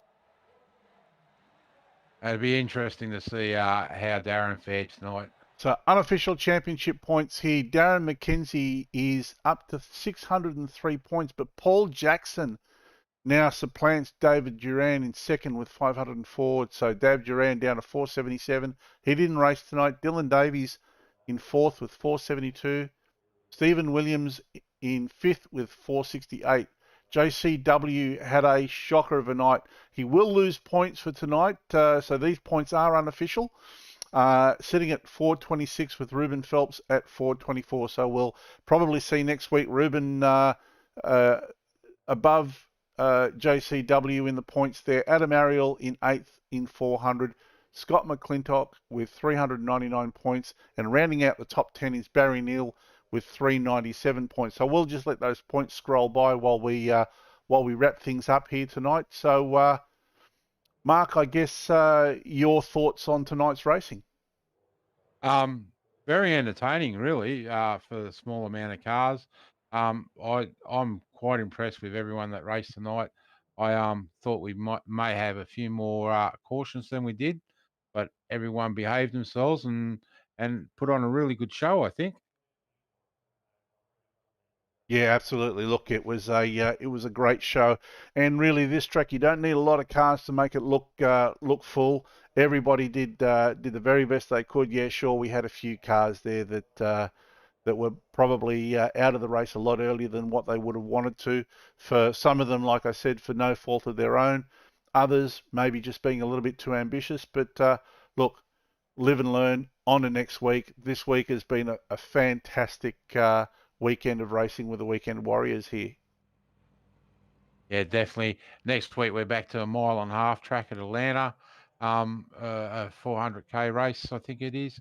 So we'll be back to some wide open racing, and yeah, we'll see what happens there. Fantastic. And while we're talking about next week, let's have a look at the schedule on SimShed Broadcasting. So on Tuesday night, we go to round 5 of the Real Sim Racing Australia Super Series.